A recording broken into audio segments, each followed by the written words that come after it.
You see this fuck shit.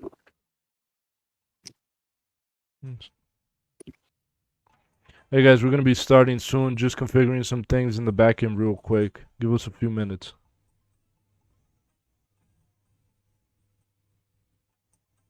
See, but that shit, you could see the.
Yo. Alright, we're live, bro. All right, hold on 1 second. Hey guys, welcome to IB Acquisitions. We're just trying to solve some technical issues we had. For the next Super episode, technical issue. we're gonna be having Ansi on the video. As for now, it's just gonna be myself with Ansi on audio. Let me see. Let me just ensure Having shit is some working good. technical difficulties over here. We're gonna be having Ansi on the video. As for now, it's just gonna be myself with Ansi on audio. Let me see. Let me just ensure. Having some technical difficulties over here. Okay, the audio sounds good overall. And this is Acquisition Talk. There's a new series we're starting. It's essentially we're providing you guys strategy calls. We're giving you guys the insights on what works based on our experience of us actually doing it, as opposed to individuals just sharing generic scripts that hold no value. Like we saw in the group chat. For those who are not a part of the group chat yet, let me know in the comments so I can add you to a group chat. Nothing but value. We've been sharing a lot of Add a few scripts. people. Add a few people. Yeah, we've been in the adding group people. chat. Okay. 1 second. So start dropping your comments, your questions in the comment section. And we're going to be talking about in a few minutes how to get motivated sellers, a little about negotiation, a little about cold calling, sharing with you guys insights on how to maximize these leads.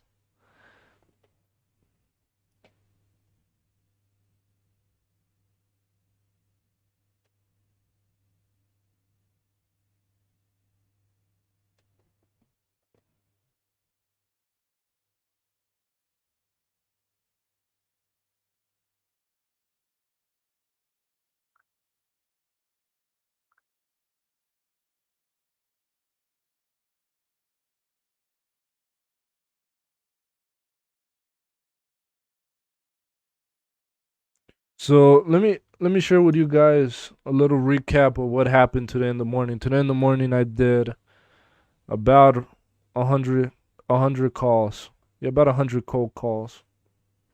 I spoke to 2 business owners on the phone and I had about 6 callbacks. Nobody was interested in selling. A lot of these individuals were in their late 30s, early 40s. So they were just growing their business. Now the approach I'm taking is I'm looking to get leads. So I'm looking for people that are interested in exiting. The approach you would be taking, it would actually even be better in mine. The approach you would be taking. So let me show you a script I'm using. Let me see where my script's at. Can you hear me? Yeah, I got you, bro. All right, so when I'm calling these individuals, first of all, the intro, the start of the call is the most important. The first few seconds, you've heard it over and over. You want your tonality to be very casual. You don't want to sound salesy. You don't want to be, hey, my name is John and I'm with so and so. Cut that off. I just call and I say, secretary would be like, hi, this is Teresa. How can I help? And I'll be like, hi, Teresa. I'm looking to speak with John. Is he currently in office? Or sometimes I would just say, is he currently in? I wouldn't even add the office. Very simple. They'll be like, now for healthcare, 9 times out of 10, uh, these business owners are doctors and they're dealing with patients. They're going to be like, oh, doctor so and so is currently dealing with a patient, right?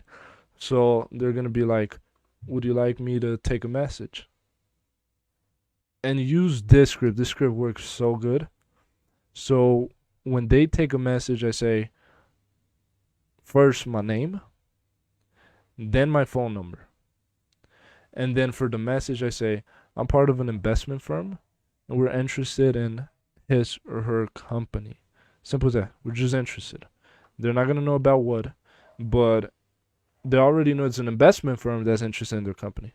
I could be giving them capital. I could be buying them out. A million things. And that really works well with these guys. They reach back to me and they're like, hey, how's it going, Valentino? I heard you were interested. What are you interested in? And then the way I'm pitching it is, hey, John, we help business owners sell their company. Have you thought about retiring in the near future? Now, the approach you would be Let is, me hey, know. John, we're an investment firm. We're looking to buy businesses just like yours. Have you thought about selling or expanding? Maybe would you be open to a partnership, right? Straight to a point. Yeah, bro, I could hear you.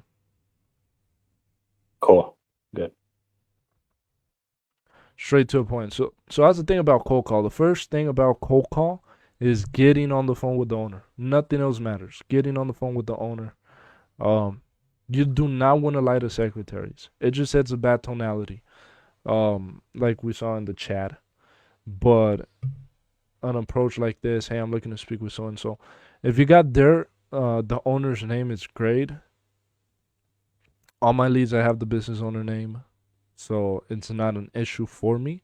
But if you do not have the owner's name, you could say, "Hey, I'm looking to speak with the owner. I'm part of an investment firm. We provide capital to businesses. Could you pass me on?" Something like that. You're gonna have to give a little more detail as to why you want to speak with them. That's why having the name such a leverage gives you such a leverage because it's casual. It's like, "Hey, I'm looking to speak with John. Is he currently in?" You don't know what is it for.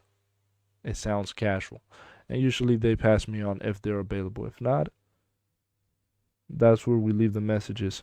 Now, a lot of these companies, they have the contact us section.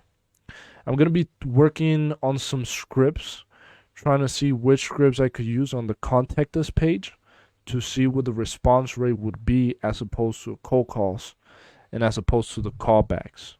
I saw a better response in the callbacks. In regards to doing the cold calls than them transferring me to the owner. I only had 2 transfers, but I had 6 callbacks from the same amount of leads. So now I want to play. I know emails, they don't work very well. They don't do good. Snail mail, direct mail, it works a little better, but it's gonna cost you. I don't know what the prices are, 25 cents a letter, 50 cents a letter, something like that. But once you get into large numbers, it's gonna cost you more. This is only effective for baby boomers, that generation. They're gonna respond to emails. Millennials, Gen X, they're gonna respond to over the phone, over the email, or maybe the contact us section. So it's about understanding your target audience. Then once I get them on the phone, and hey, we help business owners sell their company. Have you thought about retiring in the near future? Say he says yes. He's thought about retiring. Then I would ask him questions such as, if you don't mind, let me ask you a few basic questions to ensure this is a fit, right? So first of all, I want to figure out, are you interested in selling? Or are you interested in expanding? And then what's your time frame for that? So if he's interested in selling, which is retiring, I would ask questions such as, do you currently have the systems in place to allow for your retirement? This is the biggest and greatest question you can ask somebody that's looking to retire. I've had calls where individuals are like, yeah, I'm looking to retire in the next 5 years. And I'm like, great, John, do you currently have the systems in place to allow for that? And they're like, no. And then you could rebuttal, well, what is the difference between you retiring in 5 years as opposed to retiring now? And most of the time is they do not have the systems in place to allow for that transition. But that's where you come in with your value add, your value proposition. Well, we can take care of that. We can bring in somebody to take over your role, and we can have you on a consultancy basis. You do not have to worry about that at all. It's about solving problems. So for you, these are little things. For them, it's big roadblocks.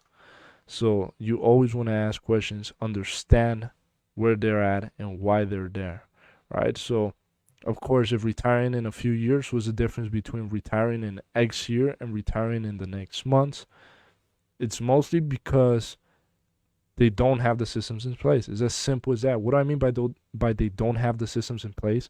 I mean they cannot walk out of their business tomorrow and their business is going to operate 100%. That's what it is. So that's the biggest issue they see. Now, I always ask, would you like to retain some involvement? Maybe a consultancy role if you decide to sell. Some business owners, they want to be involved. Us, we need that transitory period. So we need at least a year, which is great. So we want to get them involved. Now, would you like to retain a percentage of your business equity when you sell? This is important because we could open up the seller finance portion. We could open up the seller finance. And there's a difference between seller finance and equity hold. Equity hold means they own that portion. You're not liquidating it. They just own it. Say 10, 15, 20, 30%. They own that. But you're the majority equity holder. You own 70, 60, so on and so forth. Seller finance, even when you're 100% seller finance or when you seller finance the majority of the equity, that equity is still yours. You're just paying it off. It's like if you buy a car, but it's on a 2-3 year plan. The car is yours. You're just paying it out. right? So that's essentially what happens. You have control over the equity, you have control over the cash flows. That is not an issue. Now, if they are expanding, I ask them, do you currently have all the resources to expand your business? If they don't, that's where you come in with your value add. Okay, you don't, what are you missing? Is it capital? Is it resources? Is it people? Or maybe you're just too involved in the business instead of on the business.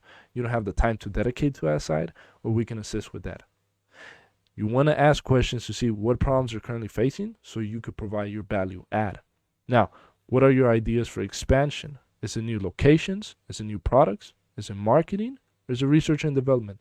Get a feel for it. Now, would you consider a partnership or joint venture with an investment firm? In this case, you would be majority equity holder, but if he agrees to that or he's open to that, then you can negotiate terms. And this is where terms come into play. Very important. I have a presentation I'm going to show you guys in a few. And I put together this little presentation. It essentially explains to sellers what are we doing it and how we're doing it. So, we have an executive summary, and it's essentially who you are and what you're doing. And then we have a seller brochure, and that's essentially what you're getting as a seller. It's specific to the seller. The executive summary is more general. It's more like when you're reaching out to a firm type thing, right? So, how long have you been in the market? That's another big question. Now, we understand COVID has affected businesses directly or indirectly. How did it affect yours? We're 2022 going into 2023. So we have 2021, that's a solid year of financials. Now we got about the majority of 2022. Now, once we're in 2023, we got 2 solid year of financials. But we want to understand what happened during the pandemic to your business. Did you lose 40%? Did you lose a lot of major contracts? Did you not get affected? Or you did get affected, but you were able to bounce back. Maybe you doubled, tripled in size. We have to know that. Investors have to know that. And of course, what was your revenue for 2021? You want to know the revenue of the business. Now, the close would be once you gather all your information. Remember, you want to keep it short and concise. This is just a cold call. This is a first call. This is not a discovery call. The close would be, I see great potential in this business. You know what, John? Let's schedule time to follow up and we could discuss this in detail and provide you some insights into how we operate. And then you would ask them for their email. You send them a calendar invite along with your executive summary and seller's brochure. Answer, you want to hop in on anything from that section?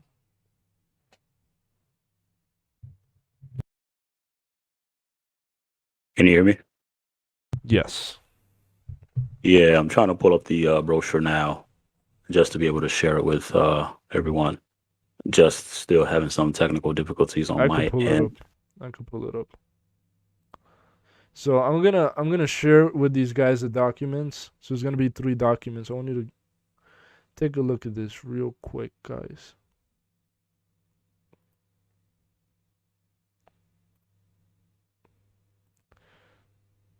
Okay, so this is my old executive summary, and I'm about to show you in just a second. And then I'll show you my new one. So let me mute this. Hey, real quick, did you touch on the question from one of the viewers right now?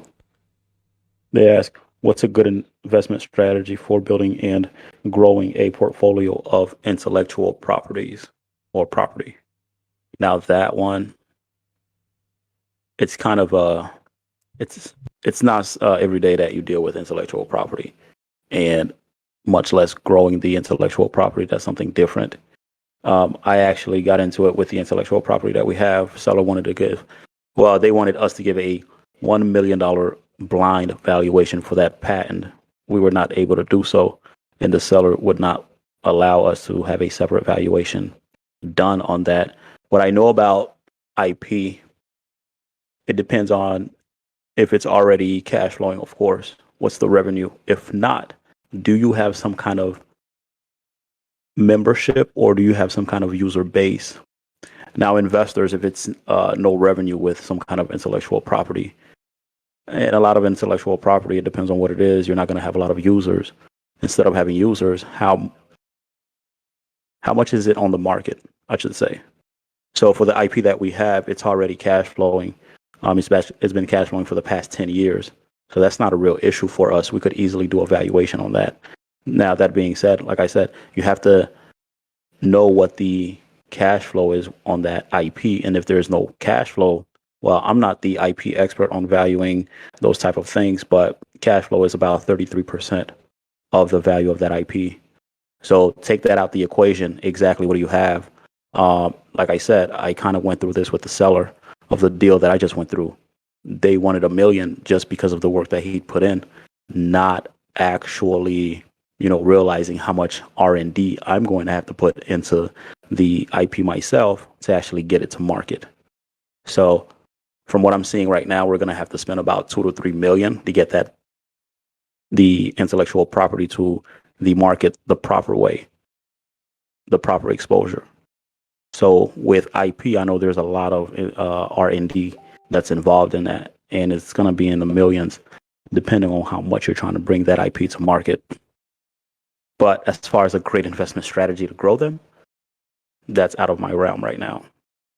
Check in about 6 months. I'll have a more intelligent answer for you because I'll be about 7, 8 months into dealing with my own intellectual property and trying to grow that. So, but it depends heavily on the industry of that IP as well. So, if you're dealing in fintech or if you're dealing in something with social media and you have some kind of IP for that, it's going to be very different than me that have an IP for something that's physical, if you will. So, it is going to very differently depending on what industry you're in. But I'm not the guy on valuing IPs, much less growing them.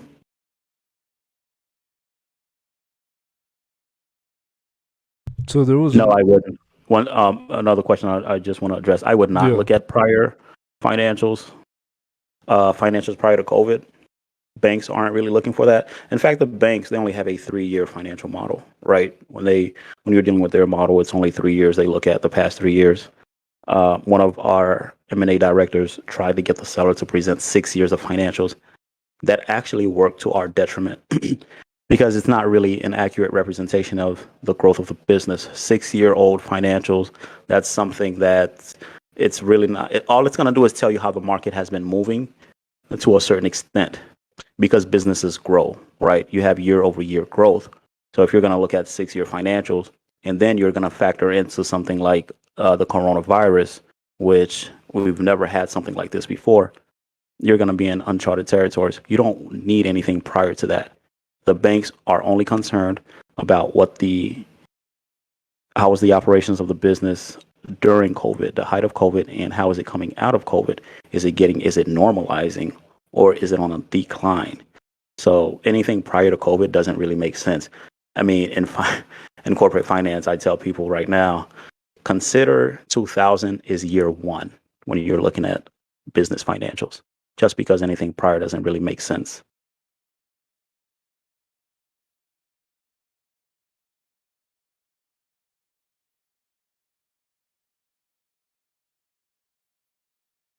I mean, if you want to know what those activities would look like, sir, I would just look at all of the projections that were done in 2019 for 2020 and beyond. That's it. That's it.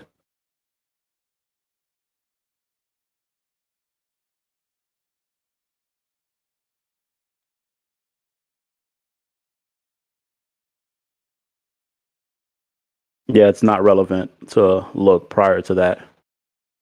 Uh, it's not relevant to look beyond 2019 with respect to financials.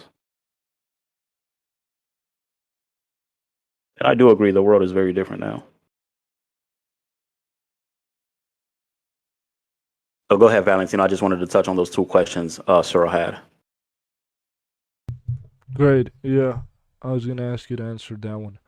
Now, this is part of the previous series where we're discussing the live demonstration on building the board This is after, but some documents you will need prior, such as the executive summary. So let me give you an overview of one of our executive summaries. I'm gonna share you a few of them so you can get a feel for them. So there's the first one I ever made. So my company name at the time was Core Health Ventures. Yo, Ansi, let me know if you could hear me good on the stream.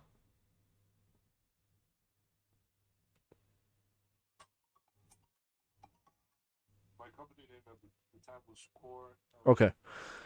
So company name, your name, title, phone number, email. Now this is where we get into the details. What is our mission statement? For that time, my mission statement is we're building a healthcare corporation to reach a multi-billion-dollar exit in the next 5 to 7 years. We're doing a roll-up in the industry as external growth is the fastest way to reach our goal. We will then get involved in R&D. We will bring bright minds together to create systems in order to react in a proactive way instead of a reactive way and prevent health issues. Now,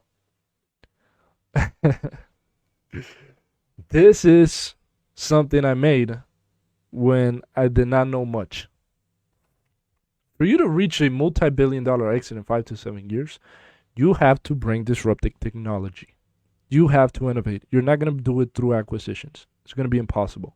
Unless you're buying billion-dollar companies or $100 million companies. You're going to have to innovate. Billions are made through innovation. That's number one. Now, as for roll-up, we're not doing a roll-up no more. We're doing buy and build. And research and development, well, that's part of where you make the big bucks. Now, we have approach and strategy. Our approach with owners. We work with business owners to provide a bespoke, glide path approach to exit, often one which enables them to remain at the company in some capacity, perhaps in a consultancy role. This structured equity release means business owners can enjoy the rewards for their blood, sweat, and years while no longer being the one shouldering all the responsibility. This is extremely important. I had a business owner and he's like, so you're going to buy my business with my cash flows. That's essentially what you're doing. You're paying me with my own money. What do I get out of it? I said, well, John, one thing you have to take into consideration is the money you're currently making is due to you being involved in the business and generating that cash flow. If we take over, you're going to essentially make that money without being in the day to day. That's what we call enjoying the rewards without shouldering the responsibility. Simple as that. Makes it very easy for them to understand. Now, what are the parameters? These are our parameters. Privately owned businesses in the $1 to $250 million annual earnings range. That changed. Gain critical mass against an achievable rate of business integration. Those are just fancy words to just say growth, right? Use equity from acquired businesses to redeploy into larger deals. Now, this is the problem with presentations like these. They're targeted at a certain audience. A lot of these business owners don't understand investment banking or private equity to the degree we do. So using words like these is actually detrimental to your rapport. Give me just a second. I'm going to bring somebody on the call.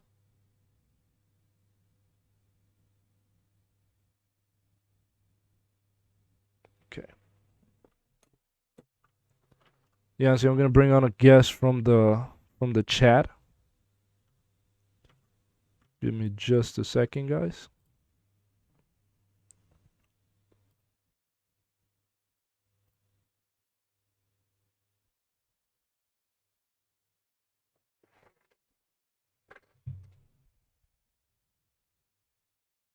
Yo, bro, you got your mic muted.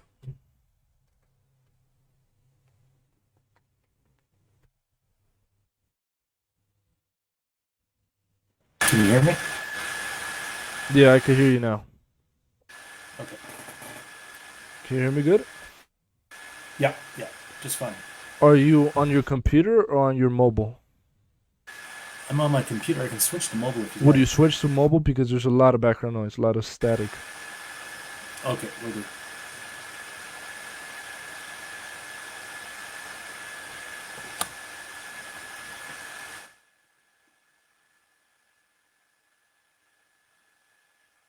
All right, guys, we brought on Ciaro, and you gotta tell me how to pronounce your name because I don't know if I'm doing it right. But every episode, hopefully, not every, but here in between, we want to bring on somebody from the audience, like we in the previous episodes brought on Tatum, in order to get a feel from the community and have the community ask us questions directly. I feel like that would be a great way to provide you guys value because you're essentially asking questions from where you're at, so we can answer that more clearly. With that said, let me get back to the presentation, and we'll have Ciaro join us in a few. So targets profit margins 15% plus with no recent bankruptcies, lawsuits, liens, and expired licenses. That is very important. There was this one medical, it was a medical laboratory. They were doing about $3 million in cash flow. My Deloitte accountant took a look at it and he said, "This is a great business. Financials are great, profit margins amazing, cash flow stupendous. This is the one." Well, guess what? That was the financial part of it. I had sent the legal documents to my attorney. My attorney reviewed that a few days later, came back to me, told me there was a bankruptcy the previous year. There was liens on some of the assets. So there was just a lot of legal liabilities that was going to prevent us from being able to fund this deal. So you got to look at both sides. It's not just the financials. And this is why I don't like brokerage firms, because they always want to present to you the good side of the business, but never really open under a hood and tell you what's really happening, right? So funding, what's your funding? Commercial funding, gap financing, equity. This was the approach we were taking. We threw out of the window. Approach we're taking is investor, like with Ansi and his deal. Investor funded the deal, and he got a line of credit with the bank. So that's a great approach. Now, what's our process? Starts at the top. We want to provide operational and management expertise to improve operations. Then we want to implement effective systems and management for financial controls, sales management. Utilize existing management and know-how of the company for operations. Integrate and assist. Let me see. Yo, can you hear me?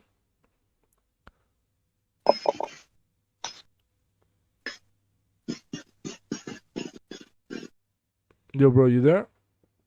Yeah, I hear you loud and clear. Keep going. No, the other guy. Oh yeah, I can hear you.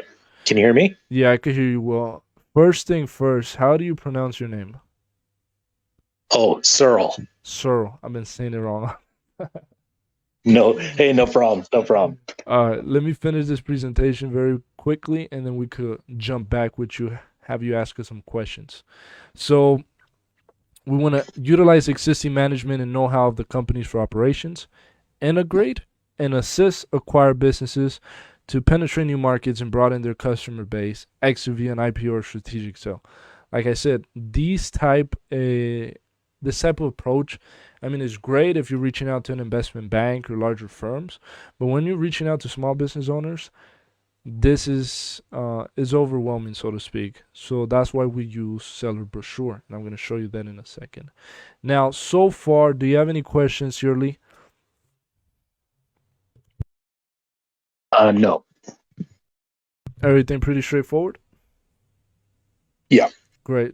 Let's talk about you for a little bit. What's your progress so far? What stage are you in? Right now, I'm trying to nail down the industry I want to focus on. Yeah. And where you're currently based off? Where you located? Alberta, Canada. Great. Is there any industries you have any interest in or you have prior experience in?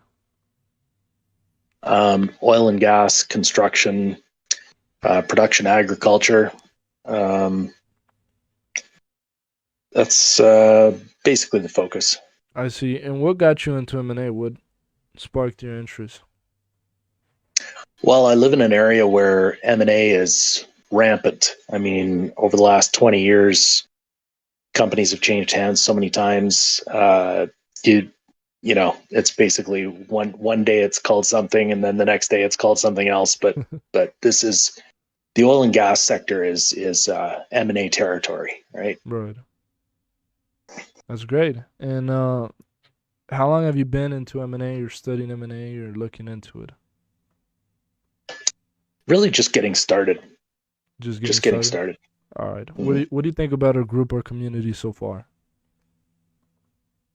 Well, I like what I see. I mean, I think the the thing that I run into a lot of times is you get into a group and there's a lot of talk, but not like what you guys are doing is you're just giving us meat and potatoes. Here's the deal that we've been involved in, that we've been working on, and we're wrapping up. And everyone else is, hey, here's a $10,000 course, here's a $30,000 course, or whatever. And there's a whole lot of tire kickers running around, and not a lot of deal makers making things happen. That is so true. Would you say the information we provide is actionable? Yeah, yeah. I appreciate you guys taking the time to kind of pull back the curtain and let us see what's going on in your business. Great. So let's hop on the seller brochure. Ask questions as we go along. Feel free to. Answer, chime in whenever. I'm going to be showing you. So that was the first executive summary. I'm going to show you the latest one I just made.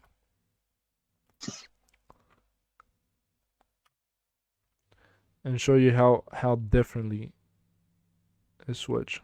Okay, I'm doing the wrong thing. All right. You can see my screen.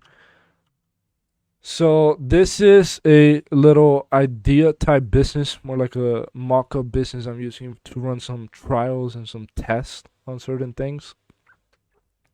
So we have company name, little slogan, helping entrepreneurs acquire rival companies to increase their market share. Our about, we seek to honor your company's heritage and build on it. If I was to give you one great piece of advice when it comes to negotiating with business owner, is focus on the business. Don't focus on yourself. Don't focus on him. Focus on the business. The business is your baby. Think about it. You've worked and built something from scratch to say 10, 20, 30 million dollars, and it's been over a process of 20 years. There's an attachment with it, and we want to understand that, and we want to utilize that. A lot of private equity firms and a lot of other individuals, they come and negotiate solely on price, and that's where they lose a lot of rapport, because for business owners it's not just the money, but what's going to happen to my business after I sell, right? So that's very important. We seek to honor your company's heritage and build on it. Or the other saying we have is we look to honor the legacy of your business and build upon it. Same thing. Now, succession plan. These are the stats. Only 16% plan to pass the business onto their families. And 64% of older business owners, those over 50, have no formal succession plan. I feel like the market right now is greatly positioned. And let me explain this to you. We have baby boomers, right? And these are guys that basically are a major influence to the economy that we currently have in the United States of America and the world overall, right? A lot of these businesses are owned by baby boomers. Now, they're at the age of retirement. At their time, they did not have the technology we have. So think about it. For these guys to build the business they have today, which is doing 5 million, 10 million, without the technology we have at that time, just shows that is a solid foundation for us to grow upon. Now, the whole idea of mature startups, which is one of our other subsidiaries, these words are completely opposite. What is mature? Mature is something stable, long term, predictable, right? What is a startup? It's unstable, it's unpredictable. But what is the major difference between both? Growth. Startup has insane growth as opposed to something that's mature. Mature company, you're looking at a 5%, 6%, 7% year on year growth as opposed to a startup. Now, the whole pitch is we take your business, your solid, your established business, and we implement the startup growth. How does that work? When you have a startup, a lot of investments that you're doing are very high risk because you're investing into ideas that are not known. That's the purpose of a startup, innovation, right? With a mature company, you already have a market share, you already have a customer base, you already understand your business and where your money's coming from. So what we do is we innovate within that area and expand upon it. That's where we bring in the one-stop shop model, right? So we recognize that for many, the business is their baby. Like anyone who's built something with years of hard effort, they want to see it grow and succeed. So we assist you in finding the ideal team to ensure the success of your business as you prepare to retire. So this is part of Lead Gen Assets. Lead Gen Assets is a lead gen company. Uh, and we want to focus on high quality leads. We don't want it to be like a business broker. You got 1,000 businesses, only one sells. No, these are pre-negotiated, pre-structured, pre-LOI. I mean, there's already an LOI in place, so to speak. It's a halfway LOI, and it's ready to roll. So we'll touch on that on another day. So our professional team of financial analysts and business evaluators will discover the appropriate balance between price and terms to ensure that you earn the most while also ensuring the company is an employee's financial security. You also want to talk about the employees. So what's the extra strategy? We got understanding. We seek to understand your personal and professional needs, as well as the growth of the company and its personnel. You want to understand the business, all right? What's the story behind the numbers? Not just the numbers. What's the story behind the numbers? Valuations. Valuations, everybody knows this, they're inherently biased. We combat this by utilizing a terms-based approach that benefits both buyers and sellers, and I'll go more in detail in a few. Liquidity. Terms-based valuations ensure that you get the most out of your company while also ensuring its financial security. Cashing in on the future. I think this is a topic that not many speak on. Seller finance is very popular, but equity hold also has its place, right? So for many business owners, they tend to liquidate all their equity. Not only do they pay the highest tax rate, but they also lose out on future profits. So we advocate for owners to retain a percentage of their equity or profits to ensure their financial stability in the future. This also opens up the bridge for seller finance, because seller finance is equity that gets paid out. Equity hold is just equity. You're just holding it and you expect to cash that out in the future. So you can have a combination of both. 40% seller finance, 20% equity hold, right? It's all about structure. Ensure your business future. Reach out to us for free business valuation and exit plan. So you saw how different it is to the previous one, which just had a lot of corporate jargon. This is more towards you. This is, what we're doing, very simplified to a point. And that's key in sales. Once you confuse them, you lose them. Shirley, any comments or questions? Ansi, any comments or questions? I guess my comment is I think you guys are hitting it like right. You guys are nailing it. Honestly, you just threw out a statistic about 16% of business owners looking to give this stuff to their kids. I can tell you in the agriculture industry, only 3% of farmers can pass their farms on to their kids because the kids have absolutely zero interest in it. Wow. Farming is land rich and cash poor. Mm-hmm. And we don't know where the industries are going. We're looking at massive consolidation and the wipeout of farms. So like when I look at my area, I see lots of land. I see lots of farmers trying to retire. They have no money. They have no, the Royal Bank of Canada and Farm Credit here in Canada, they're trying to find a way to help farmers transition out to exit, and literally nobody has solutions. So, if this is the direction you guys are going, I mean, I think you guys have a model that everybody should be following, because really the brokers that try to sell businesses are as bad as a lot of realtors. They're basically a listing service and they bring zero value. Whereas you guys, charting this course, you're doing it right. I appreciate that. And, we're going to have our own dedicated section for brokers soon, because as many know, I don't get along with them very well. So this is the next document. This is the seller's brochure. Let me just ensure that the live's still going. Okay, Perfect. So there's a seller brochure. This is targeted for a seller. Now I got a new document, which is a combination of both, and is actually an interactive presentation. I'm gonna show you that. At the end of the day, business is about testing and tweaking and maximizing. You want to find what works best for your audience and then stick with that. So, like we said previously, our approach, we work with business owners to provide them a seamless transition to exit, right? This means business owners can be a part of the growth without being the one shouldering all the responsibility. We always have growth in mind for the businesses we acquire, as we look to honor the legacy of the business and we look to make them reach their highest potential in the industry. Us versus them. Very simple. We look to honor the legacy of the business and build upon it. What do a lot of other people want to do? They want to come in and turn it around, right? And I feel that's where the conflict begins, especially in the SME market. Larger companies is all about numbers and statistics. Smaller companies, medium-sized companies, is more about emotions, connection, history, right? So there's a lot of that. So buy and build overview. What is a buy and takeover?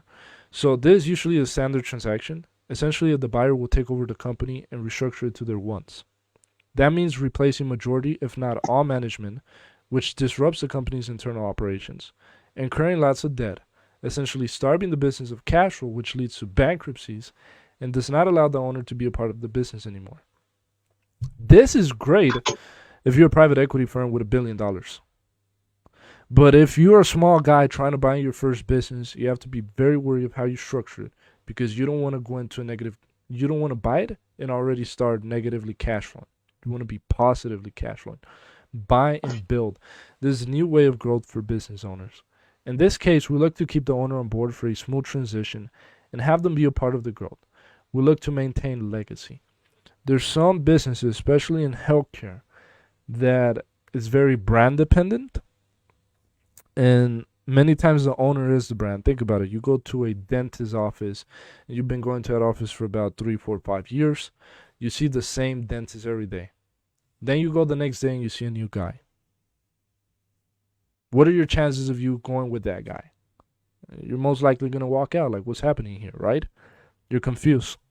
So what we want is we want to have the previous owner on board with the new guy. So when these customers come back, they see the previous owner. There's already that trust built, and that trust is being passed on to a new guy for a period of time to where it's a seamless transition. Now the owner doesn't have to be in the picture, and we can continue operations without an issue, right? So we look to maintain legacy. That means instead of replacing everybody, we look to provide them the necessary tools they need to succeed, alongside use the company as a platform in which we integrate other businesses to expand customer base and maintain a dominant position in the marketplace. Also, this helps with risk distribution.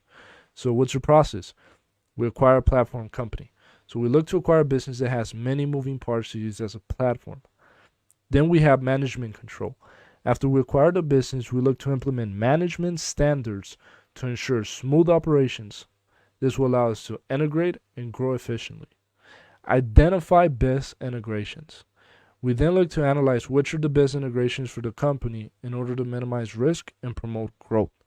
We then acquire and merge. Once we've identified targets, we look to acquire them and merge them to our platform company and integrate a standard of operations, right? So this is what I used to tell my board member. Say we're looking to acquire a medical company in Los Angeles. Say we're going for dentistry offices, for example. Each dentist office you walk into operates differently, right? And this is where conflict begins. Some are rated higher than others. Some have very poor customer service. Others have great customer service. So what we want to do is, as we buy these companies out, we integrate a set standard of operations, meaning whichever business you walk into that belongs to us, no matter what size it is, either large or small, you receive the same treatment, the same service, which is of the greatest quality. That's how you maintain a smooth operation. Liquidation. Once we built our self-sustained company, we can then go public or sell to a larger player. This will create massive returns. Summary, we want to retain cash flow, right? We want to retain as much as we can in order to weather any market effects. Self-sustainability. If we supply our own products, staff our own people, do our own billing, we're able to minimize risk as we're not dependent on third-party operators. And I got a little story to go with this. There was this one broker deal I saw back in 2020, and it was a hospital, and they were selling this hospital for $100 million. This hospital was only cash flowing $10 million annually, but they were selling it for a 10 times multiple. How can they sell something for a 10 times multiple if it's a private company? Simple. Well, this hospital was self-sustained, meaning they own pharmaceutical distributors, so they were supplying their own drugs. They had their own staffing. They had their own billing. They had their own insurance. So they were self-dependent. And because they had this platform, it was so appealing to investors. Risk distribution. Great. And that's what we want to create. You want to sell something that is not dependent on third parties. You want to sell something that is self-dependent, that you buy this business today and you're in control of the means of distribution, the inventory, the people, the hiring, the insurance, everything. If you could create something like that, you're going to have something that nobody has. Not only that, something that any investor will want to park their money in, right? And that's where you get those higher multiples. So expansion. And I always say this, the best sell is not the new sell, but the old sell. If you could keep the old customers buying new products every time, you create brand loyalty. For example, Apple. Every year they're buying the latest and greatest phone. Every year. And they're stuck with Apple. Why? Because it's part of them now. They grew up with it. That's their phone. That's their watch. Right? So you want to build that loyalty. Market dominance. People would rather buy more from one trusted provider. So in essence, by expanding our operations, we could reach a wider customer base and target niche areas that others don't attend. Capitalization. In turn, this will increase revenue, profits, and equity value, allowing us to provide greater options for the employees, and most importantly, provide the owner more value per dollar share. Those are things to take into account. What's the business liquidation? So what the seller accounts for? They account for any outstanding debt. The company has to be delivered alongside its assets free of any debt. Simple as that. Working capital. Seller has to provide working capital of a minimum of 3 months operation. Taxes.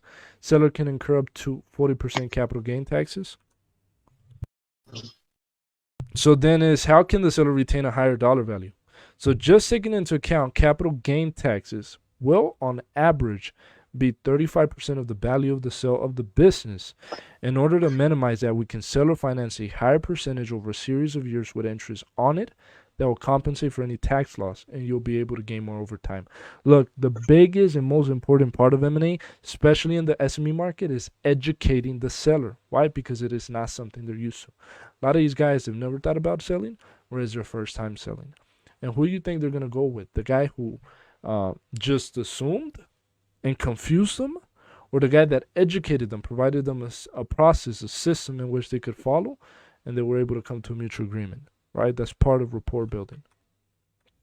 So that's a little presentation for the seller brochure. And now I'm going to show you the new one I just made, and it explains more in detail how this works, right? Because it's all about educating. Now, comments or questions on that section, yo, Ansi, looks like your camera's up. Looks great, dude. Looks great. So Yeah, still trying to get it, to the right specs with the lights and everything, but I'm getting there. I'm getting there.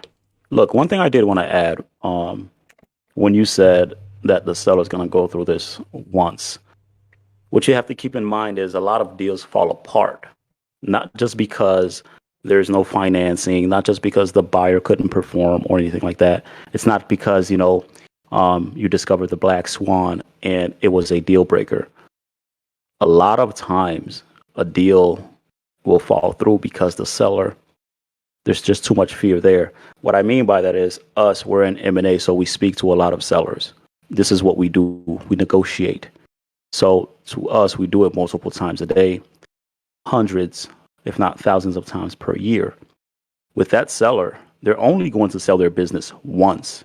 So you have to understand that when it comes down to it, there's going to be a lot of fear that's associated with it. And if you have not properly educated the seller as to what your process is like, not only that, give them reassurance that you are the right buyer for them to take over their legacy, not just the business, but the legacy, it's going to cause a lot of friction and the deal will fall apart because of that, just because there's fear. Actually, this is something we're going to talk about in a upcoming podcast in a few weeks from now from a very, very, very highly renowned investment banker, Wall Street guy.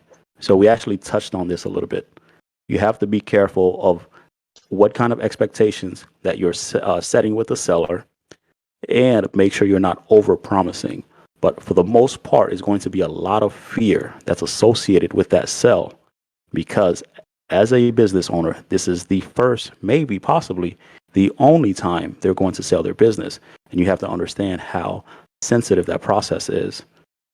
So you have to be very delicate in how you move forward with that seller. The whole process, is it seamless enough for them? Agreements, everything. And I would caution you as a first time buyer, anyone who's a first time buyer, to keep that in mind. Again, this is a very large portion of why first time buyers do not get their first deal over the line because of the fear the seller has, and they were not able to mitigate that fear and actually give the seller reassurance to where they feel comfortable with you as a buyer to be able to perform. It's not just about showing, hey, we have the capital, we have the expertise, we have the management team, the resources. If you cannot mitigate the fear of that seller, that deal is not going to happen. It doesn't matter what you have lined up. So I wanted to add that to what you said, Valentino. That was on point. Surly, I'd like to hear your input.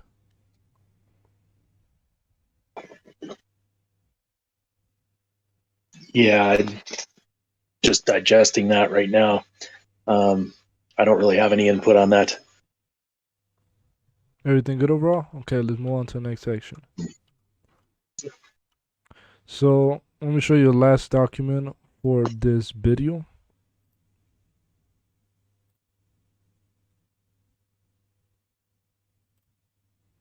Okay. Let me just ensure you guys can see this. Alright, so this is an interactive presentation. I'm still tweaking, but this provides more insights to sellers. I want to make it direct, to the point, simply. I want them to read the document, understand what's happening and how it's happening. So, helping entrepreneurs acquire rival companies to increase their market share. Click start. We look to honor the legacy of the business and build upon it. That's their number one quote. Now, motive of sale. This is going to appear on their page. So choose one of the options below to see more on how we approach each situation. So time, if you're looking to retire or don't have the time to be involved in the day-to-day operations, we can assist. Money, if you're looking to cash out on your business to reinvest in another venture or idea, we can also assist. And expansion, if you're looking to expand your practice but lack the time, capital, or resources to do so, we can assist. So these are the 3 reasons why somebody sells. So say this individual is looking to sell for time, right? It's a time thing. So we click info. So this is going to walk them through the process. This is how it works. So intro. First step is for us to understand your business and needs. Info. So the purpose of this call, so first thing is a discovery call. The purpose of this call is for us to understand your personal and professional needs alongside the ones of the business as we tailor each offer to ensure mutual agreements. Overview of what will be discussed and required. Introduction, questions about the business. I want them to know what I'm going to ask them up front so they can already prepare the questions. How long have you been in the market? What are your specialty services you offer? What are your biggest challenges? Would you say you have a competitive advantage in the area you service? Who are your top competitors, if any? What plans do you have for the future of the company? We understand that COVID has affected every company, either directly or indirectly. How has this affected your business? Financial questions. What's your annual revenue? What are your annual expenses? What's your profit margins? Is this real estate associated with the business? Is there real estate associated with the business? And if so, is it owned or leased? Have there been any recent lawsuits? Has this business gone through any bankruptcies in the past decade? Is there any debt on the business? And if so, how much? Are you the sole owner? Are there any other partners involved? Does this business own any patents? And then we got questions about the business, right? Do you feel like your company has reached its maximum potential, or do you see much more growth? Do you have any ideas or projects you would like to develop but lack the capital to do so. If you were to sell, would you like to be involved in the business in any way after the sale? Are there any competitors you would like to buy out? Are there any individuals in the company that are underperforming or detrimental to the business growth? I feel like on that section, they're not going to be open to discussing that until later on. But questions still available for your inventory. Lastly, we would require the business financials and direct contact with the accountant for us to begin valuations, and this would be the documents required. This will provide us the proper information to make an accurate business valuation. So that's the intro, right? First step. What's the second step? Valuation. We then leverage term-based valuations to come up with a fair price. Let's look a little more into it, right? Valuations are inherently biased. As a seller, you would want the most for your assets, and as a buyer, you would want to pay the least. And because of this, we leverage a different approach. It's called term-based valuations with a business-first approach. What is it? Business-first approach ensures the expenses of the business are covered completely. This ensures we have enough cash flows to maintain operations, cover staff costs, and weather any market declines. I don't want to use the cash flows that are necessary to run the business, maintain the business, and cover expenses to pay the seller, because then I'm going to be in a deficit. So first, we want to ensure the business is completely covered financially. Now, from the money that is left over, that's the actual free cash flow, right? Once we take into account the business expenses, we then look at that. So to ensure we maximize the cash flows, we leverage term-based valuations. Essentially, the seller lays out their terms, and so does the buyer. We then negotiate them to reach a mutual agreement. This is what negotiations is. I see a lot of people saying, this business owner doesn't want to do seller finance, he's not motivated. Look, if they're on the call with you, they are motivated.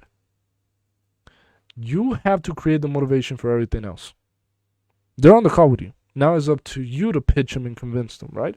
So how can you convince them? Well, very simple. Terms.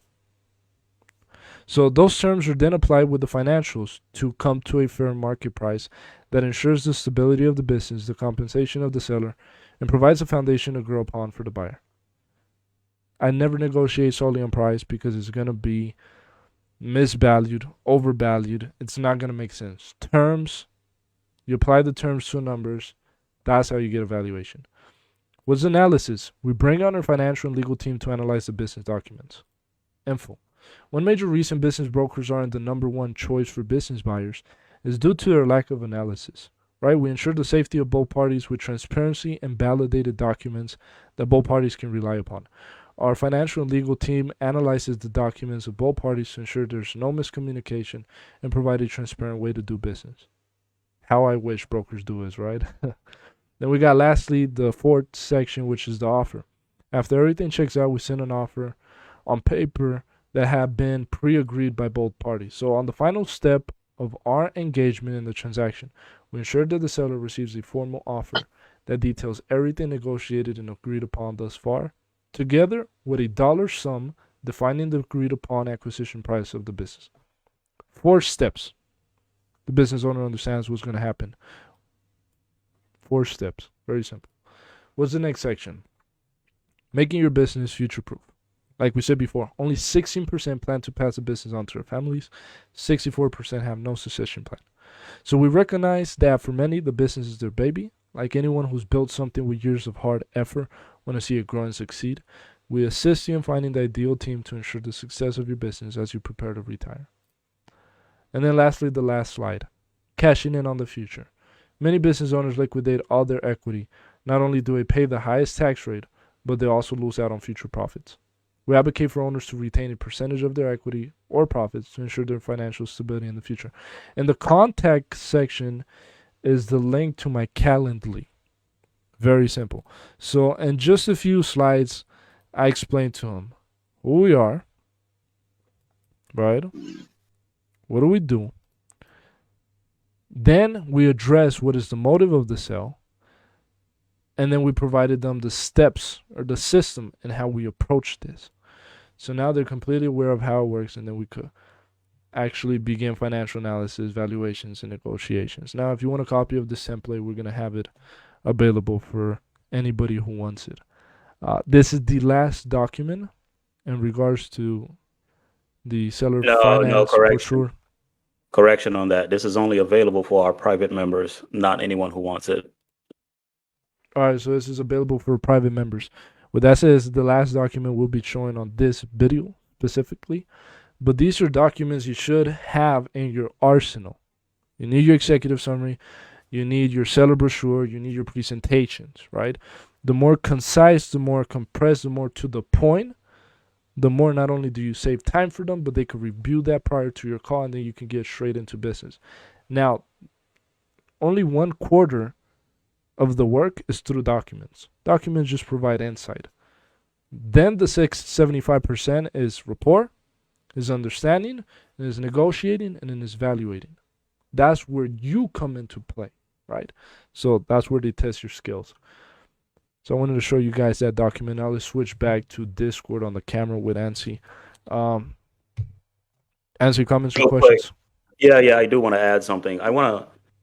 So the reason why we do this particular way is because we want to operate more so on the private equity and investment banking firm side. Now, a lot of you guys, you're going to start out not knowing what to do. And because of that, there's going to be a lot of mistakes that you make. And we're here to help you mitigate the mistakes that you made, learn from our experience. Now, being said that, you can't look at a business owner just as a business owner. The way I look at a business owner is they're my biggest investor.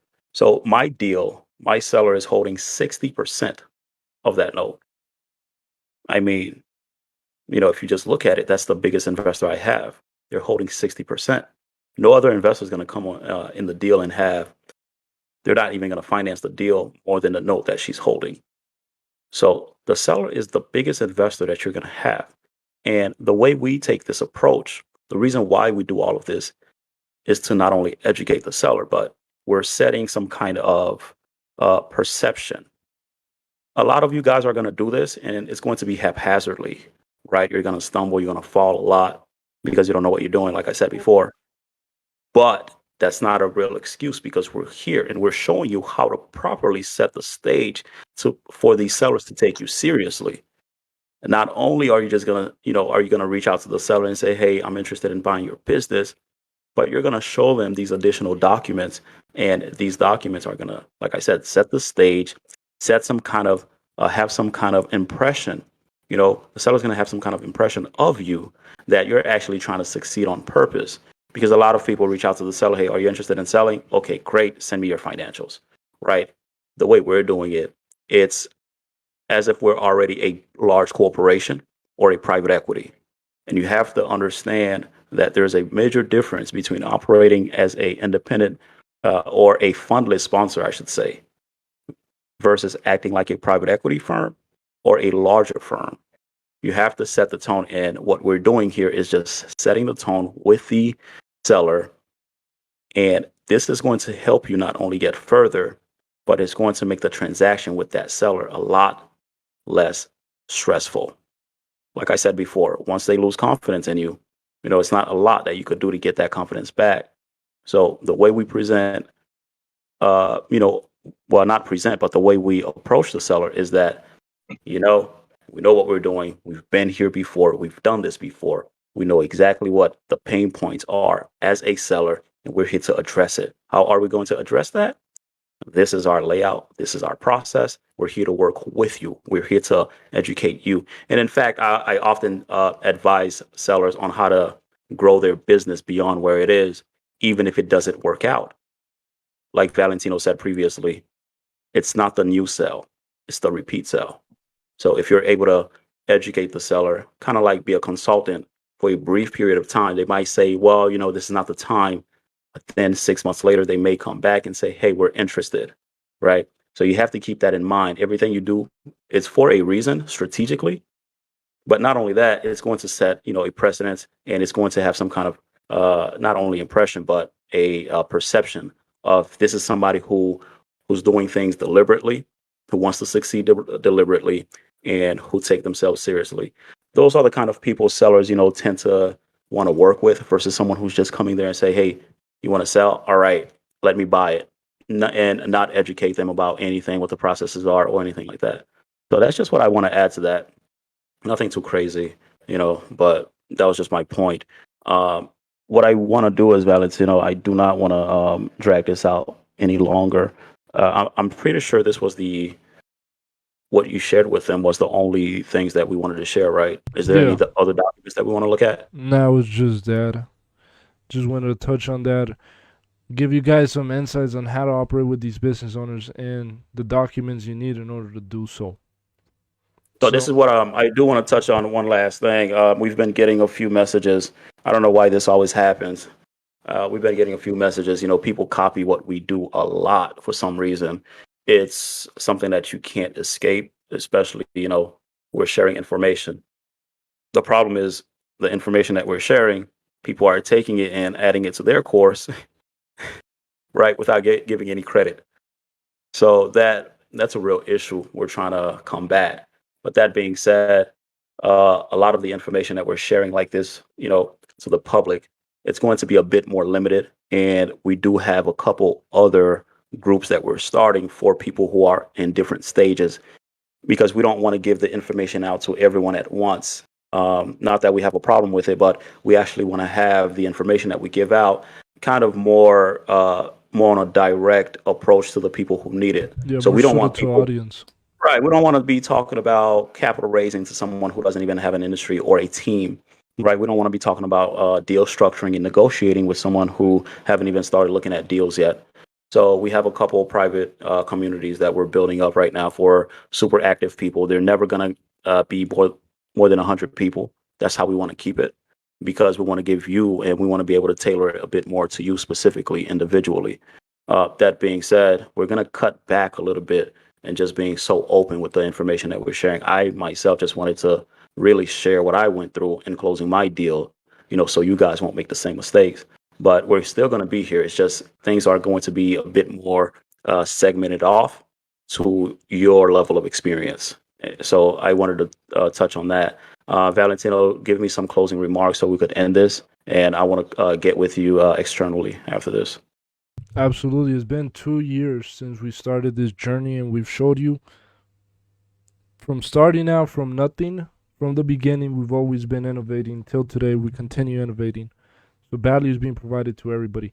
Now, I want to ask Shirley, overall from this live stream, did you receive any value? What did you learn? What do you think overall? And we just close it on that. I think the biggest takeaway that we could all think about is think about the business owner that you're going to serve and how you're going to serve them, how you are going to take care of them, and how you are going to educate them.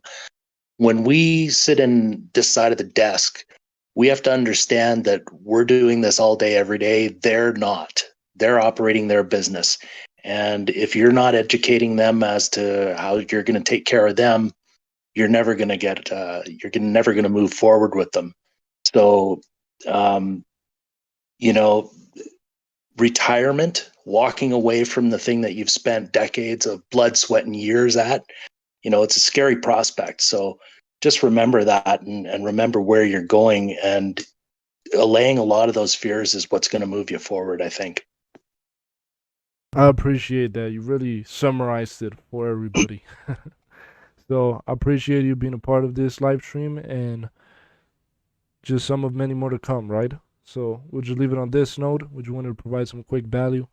Friday Night Live, remember that, 9 p.m. EST every Friday continuously. And we'll keep you updated on the upcoming podcast. Thank you very much.